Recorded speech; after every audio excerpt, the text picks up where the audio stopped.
Assalamualaikum warahmatullahi wabarakatuh. Salam dan bahagia, salam guru penggerak. Perkenalkan, kami calon guru penggerak Angkatan 10, berasal dari Kabupaten Ogan Komering Ilir, Provinsi Sumatera Selatan, kelas 41. Bersama saya, Mustafa, asal SDN 1 Kayu Labu. Saya Elida dari SMP Negeri 3 Pedamaran Timur. Saya Eti Indrawati dari SMP Negeri 1 Pedamaran Timur. Di sini kami akan melaksanakan demonstrasi kontekstual modul 2.3. Terdiri dari supervisor, coach, dan coaching. Tergerak, bergerak, menggerakkan. Selamat menyaksikan. Assalamualaikum Pak. Waalaikumsalam Bu.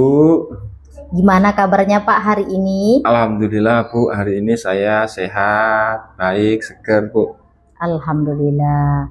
Pak, sebelum melakukan coaching, saya selaku supervisor ingin menanyakan beberapa pertanyaan terlebih dahulu kepada Bapak sebagai awal dari persiapan Bapak dalam kegiatan hari ini terkait dengan proses coaching yang akan dilaksanakan nanti ya Pak. Baik Bu, siap Bu, siap. Baik Pak, yang pertama saya ingin diskusikan rubrik penilaiannya. Jadi dalam kegiatan coaching antara Pak Mustafa dengan Bu Eti selaku coachingnya, saya akan melakukan penilaian selama proses coaching berlangsung. Jadi Pak ya, proses penilaiannya yaitu yang pertama bagaimana coach melakukan proses coachingnya, apakah sudah sesuai dengan alur tirta atau belum. Kemudian Pak, yang kedua, bagaimana Bapak memilih pertanyaan-pertanyaan yang berbobot.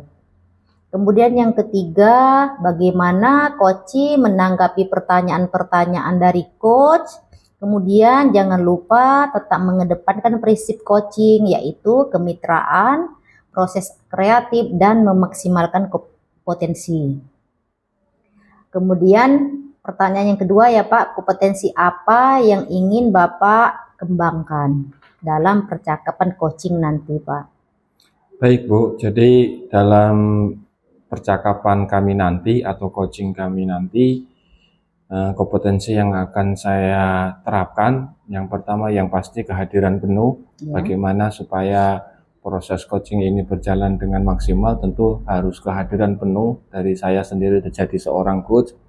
Kemudian mendengarkan aktif, dan juga bagaimana cara memberikan pertanyaan berbobot. Baik Pak. Kemudian pertanyaan selanjutnya Pak ya, bagian kompetensi apa yang secara spesifik ingin diobservasi di percakapan ini Pak? Kompetensi yang secara spesifik mungkin dua aja Bu. Yang pertama itu adalah mendengarkan aktif dan pertanyaan berbobot. Iya, baik Pak ya, yang terakhir kira-kira indikator ketercapaian dan tujuan pengembangan apa yang Bapak inginkan dari percakapan nanti? Saya ingin coach itu dapat menemukan solusi dari masalah ataupun dapat memecahkan masalah-masalahnya, atau menemukan langkah-langkah yang dapat menyelesaikan tantangan yang sedang dihadapi Bu. Iya baik Pak, jadi coachingnya bisa menemukan langkah-langkah atas masalahnya Pak ya? Ya, terus. Baik Pak, demikian dulu ya Pak ya pra-observasinya, silakan melakukan coaching ya Pak, nanti kita lanjutkan setelah coaching selesai. Terima kasih Pak ya atas waktunya. Terima kasih Bu, ya semoga sukses. Amin. Minta doanya Bu. Assalamualaikum Mbak Eti, apa kabar hari ini Bu?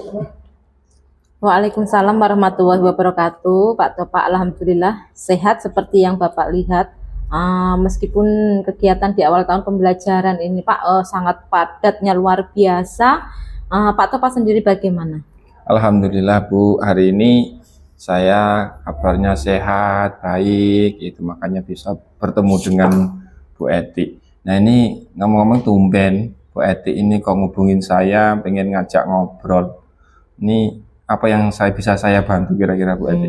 Gini loh Pak, jika Bapak tidak sibuk nih ya, kan dari kemarin-kemarin Bapak selalu sibuk ya.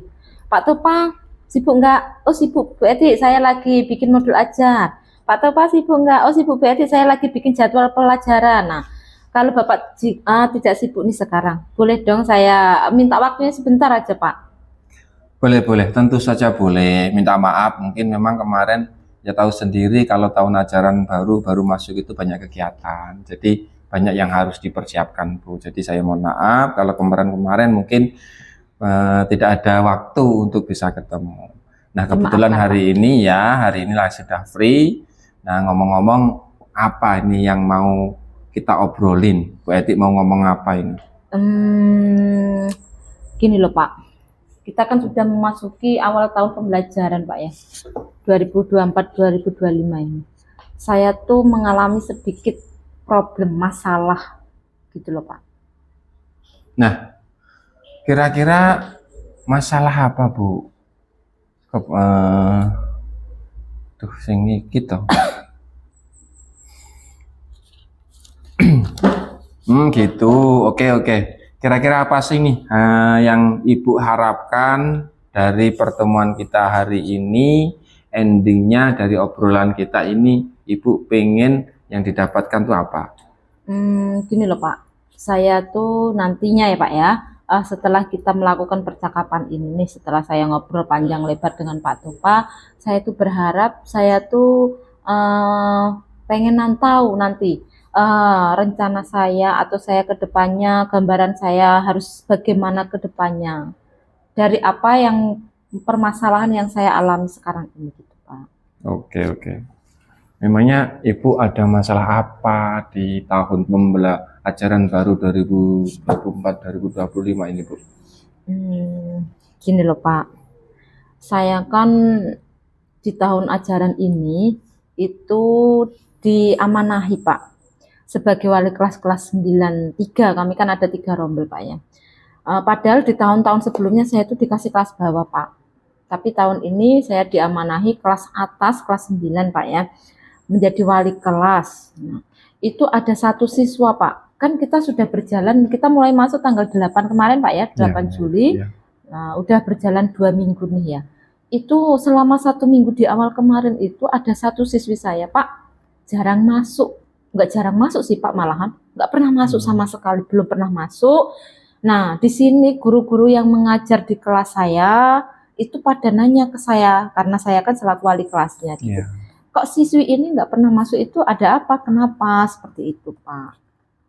Oke, oke, baik Bu. Jadi ceritanya ini kelas Bu Eti di tahun ajaran baru ini ada satu anak yang dari awal pembelajaran atau awal masuk sekolah sampai dengan sekarang hampir memasuki minggu kedua ini belum pernah ikut belajar atau belum pernah berangkat ke sekolah. Iya. Nah, kira-kira Bu Eti sudah mencoba menelusuri atau mengidentifikasi kira-kira karena apa Bu itu penyebabnya, Bu? Sudah Pak, saya sudah menelusurinya dengan kemarin itu selama 1 minggu, terus di minggu kedua saya nanyakan ke teman-temannya, tapi beda kelas Pak ya, ini sama aja. Kebetulan teman ini nih rumahnya dekat dengan siswi yang saya yang bermasalah tadi. Saya sudah menelusurinya seperti itu Pak. Lalu menurut pengamatan Bu Eti dari hasil identifikasi, tanya dengan teman-teman tadi, siswa tersebut bagaimana emang Bu? Kenapa? Alasannya apa gitu loh? Kok sampai minggu kedua ini kok tetap belum masuk sekolah? Iya Pak, gini loh. Jadi setelah saya amati Pak ya, setelah saya menelusuri apa sih penyebabnya kok siswa ini nggak pernah masuk selama 1 minggu. Terus saya kata teman-temannya itu kan dia disuruh ngasuh adiknya Pak. Jadi saya penasaran nih ya Pak ya. Saya ngasih surat panggilan ke orang tuanya. Alhamdulillah besoknya orang tuanya datang setelah saya kasih surat panggilan. Dan orang tuanya itu menjelaskan sih Pak, kenapa alasannya dia nggak pernah masuk. Ternyata memang benar disuruh ngasuh adiknya, seperti itu Pak. Oke, oke. Jadi karena suruh mengasuh adiknya, terus sehingga dia sampai tidak bisa sekolah sama sekali sampai hari ini, Bu ya? Iya. Oke, oke. Kira-kira dengan kondisi murid yang seperti itu, menurut Bu Eti, idealnya tuh yang diharapkan siswa itu bagaimana, Bu? Saya pengen sih Pak ya, siswa tersebut tuh jangan sampai lah putus sekolah, apalagi cuman disuruh ngasuh adiknya kan sayang Pak ya. Kenapa saya bilang sayang Pak? Siswa tersebut itu kalau di pelajaran saya Pak ya, pelajaran IPA itu termasuk siswa yang lumayan aktif. Eh, Siswa tersebut juga kemarin mengikuti OSN IPA Pak. Dia masuk ke tingkat nasional, Iya, iya. tingkat Tingkat provinsi, provinsi. iya gitu. Jadi kan sayang Pak kalau siswa tersebut putus sekolah. Nah, di sini itu saya mengharapkan Pak ya, saya berharap siswa tersebut tuh bisa masuk sekolah gitu Pak. Jangan sampai nggak masuk, kan eman-eman sayang Iya, gitu iya. Pak. Betul, Bu.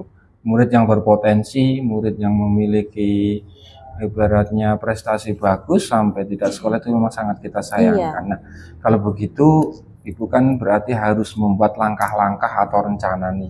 Nah, kira-kira nantinya apakah Ibu ada yang mau direncanakan atau yang mau dilakukan agar siswa tersebut ya setidaknya tetap bisa mengikuti pembelajaran, proses pembelajaran yang dilakukan oleh pihak sekolah, namun juga tetap bisa membantu orang tuanya, Bu. Kayaknya Pak ya, setelah saya ngobrol kayaknya ada pencerahan di pikiran saya. Mungkin saya akan melakukan atau mencoba koordinasi dengan kepala sekolah Pak ya, dengan kepala sekolah dan rekan guru yang mengajar di kelas saya, kelas 93 Pak. Mungkin saya akan apa sih, membuat ide ya, gimana sih kalau anak ini kita belajarnya daring aja seperti itu Pak. Tapi nanti kalau ya kita koordinasi dulu ya Pak ya, mereka atau guru-guru itu setuju atau tidak seperti itu kalau siswa itu belajar daring seperti itu Pak. Daring. Jadi Ya. menurut Bu Eti, pembelajaran daring ini kira-kira memang bisa mengatasi masalah siswa ini, Bu? Menurut saya sekarang ini Pak ya, bisa sih dengan kondisi siswa tersebut ya, dengan kondisi siswa saya yang seperti itu, karena dia nggak mungkin Pak nggak ngasuh adiknya Pak ya, karena dia harus membantu orang tuanya. Di sini nih kemarin orang tuanya juga cerita sih Pak, kenapa harus mengorbankan anaknya itu untuk ngasuh adiknya. Karena ada masalah pribadi dalam keluarganya sehingga mengharuskan ibunya itu ikut kerja membantu ayahnya seperti. Nah di sini kenapa sih kok nggak orang tuanya, kemarin saya sempat nanya seperti itu ke walinya Pak, kenapa kok nggak nyuruh orang lain Orang aja yang lain. ngasuh gitu. Kata orang tuanya, adiknya ini Pak maaf, mohon maaf, itu punya kelainan kayak ada apa Pak, apa Pak, autis Tetap apa seperti autis, itulah autis, iya ya. seperti. Jadi mbaknya inilah yang bisa mengasuhnya gitu Pak. Jadi maksud Ibu nih siswa tersebut masih tetap bisa sekolah ataupun masih bisa belajar sambil membantu orang tuanya ataupun mengasuh adiknya tadi, Bu ya? Betul Pak, jadi kan saya tuh pengennya kan siswa tersebut masih bisa belajar Pak ya lewat daring, dia bisa menjalankan kewajibannya sebagai siswa dan tidak meninggalkan apa perintah dari orang tuanya tadi Pak. Sayang kan kalau dia putus sekolah di usia dia yang seperti ini Pak. Oke Bu, luar biasa Bu. Jadi dari solusi ataupun rencana-rencana Ibu yang akan lakukan ini menurut saya sangat luar biasa Bu. Nah, kira-kira kapan ini Ibu mau mengawali dari koordinasi tadi dengan kepala sekolah ataupun berkolaborasi dengan teman sejawat, guru-guru mata pelajaran yang mengabu di kelas Ibu itu, Bu? Secepatnya Pak ya, insya Allah secepatnya, mungkin lusa lah Pak, karena ini kan penting ya Pak, takut siswa tersebut ketinggalan banyak sekali materi dalam sekolahnya. Jadi insya Allah lusa saya akan melakukan atau melaksanakan rencana saya tadi Pak. Oke, baik Bu. Jadi karena memang percakapan kita ini sudah makin mengerucut, sudah menemukan solusi, kita sudah di ujung sesi kita, Bu, karena jujur nanti setelah ini saya ada kegiatan lain. Ya, jadi, tahu Pak, tahu. Jadi makanya saya pengen Ibu insightkan, Ibu sampaikan hasil dari percakapan kita atau coaching kita ini kira-kira apa nih yang sudah Bu Eti dapatkan? Oh, banyak sekali Pak. Alhamdulillah setelah saya ngobrol panjang kali lebar nih dengan Pak Topa. Pak Topa kan senior saya ya. Banyak Pak yang saya dapatkan dari percakapan kita ini. Yang pastinya saya itu tahu gambaran saya ke depannya itu harus melakukan apa. untuk menghadapi permasalahan yang saya hadapi tadi, Pak. Jadi siswi tersebut bisa mengikuti kegiatan belajar meskipun secara daring, tanpa meninggalkan apa, Pak, Tugas di perintah rumah orang atau tuanya. perintah orang Iya, gitu. Jadi bisa belajar daring dan bisa mengasuh adiknya. Oke, oke. Oke, kalau begitu sepertinya sudah sangat luar biasa Bu Eti. Nanti saya tunggu kabarnya ya. Oke, Mungkin 2 hari, 3 hari atau 4 hari yang akan datang silakan hubungi lagi. Iya. Insya Allah nanti akan ada waktu kita bertemu lagi. Saya penasaran pengen mendengarkan cerita dari hasil tindak lanjut yang akan Bu Eti lakukan nanti. Oke, siap, Pak. Terima Oke. kasih Pak Topa ya sudah mendengarkan keluh kesah saya meskipun dengan kesibukan Pak Topa yang luar biasa. Sama-sama. Melebihi Presiden Jokowi, Pak ya. Terima kasih Pak sekali lagi, Ya, Pak. Semoga Pak sama-sama, Topa sehat selalu. Oke, semoga sukses Bu Eti. Saya permisi dulu ya. Assalamualaikum. Waalaikumsalam warahmatullahi wabarakatuh. Assalamualaikum Pak. Waalaikumsalam Bu. Gimana Pak sudah melakukan coaching tadi perasaannya? Ya alhamdulillah Bu, udah selesai, perasaannya lega gitu Bu, sebetulnya refresh lagi ini. Baik. Sebelum penutupan ya Pak, saya ingin menanyakan beberapa hal terkait proses dan hasil pengamatan coaching yang tadi Bapak dan Ibu Eti lakukan ya Pak. Oke, siap Bu, siap Bu. Yang pertama ya Pak, apa saja yang sudah Bapak lakukan pada saat melakukan coaching terkait indikator ketercapaian yang diinginkan? Jadi gini Bu, tadi saat proses coaching saya sudah menerapkan alur tirta yang benar ataupun metode coaching sesuai alur tirta. Yang pertama yaitu tadi saya sudah menanyakan tujuan, kemudian saya identifikasi, kemudian apa rencana aksi yang akan dilakukan, dan terakhir tentang tanggung jawab. Nah dari tahapan alur tirta tadi sehingga si coach ini bisa saya gali informasinya, dia juga bisa menemukan ide untuk menyelesaikan permasalahan yang sedang dihadapinya Bu. Baik Pak, jadi Bapak sudah menggunakan alur tirta. Apa yang membuat Bapak berpikir demikian? Karena saya lihat solusi-solusi yang muncul dari Bu Eti tadi sepertinya sudah mempunyai keyakinan bahwa saya sendiri juga meyakini bahwa solusi-solusi yang akan dilakukan oleh Bu Eti tadi insya Allah juga sudah bisa menyelesaikan permasalahan yang sedang dihadapi di sekolahnya Bu. Baik Pak, saya sependapat dengan Pak Topa. Saya sebagai observer tadi melihat proses coaching antara Pak Mustofa dengan Bu Eti sudah berjalan dengan baik. Dan proses alurnya juga sudah sesuai dengan alur tirta. Pak Topa sudah berusaha menggali dan memberikan pertanyaan-pertanyaan yang berbobot kepada Bu Eti sehingga Bu Eti bisa menemukan solusi atas permasalahannya, dan coaching juga dilakukan sesuai dengan prinsip coaching. Pertanyaan terakhir ya Pak, Ya. sebelum kita tutup, kira-kira kompetensi apa lagi yang ingin dikembangkan berdasarkan hasil melakukan coaching yang barusan Bapak lakukan? Yang ingin saya kembangkan tentu kompetensi memahami alur tirta dengan lebih mendalam lagi Bu. Kemudian saya akan banyak berlatih, mempraktekkan dengan teman-teman sejawat. Karena dengan mempraktekkan dengan teman sejawat tadi insya Allah akan terbiasa kemampuan coaching saya, agar kedepannya ini memang kemampuan coaching saya ini sudah bagus gitu. Baik Pak, semoga kedepannya kita bisa melakukan coaching lagi ya Pak dengan lebih baik, sehingga kita bisa menemukan solusi atas permasalahan kita. Oke, baik Bu. Terima kasih ya Pak. Terima kasih Bu Elida, sama-sama Bu. Mari Bu ya, Iya, Pak. Assalamualaikum. Waalaikumsalam.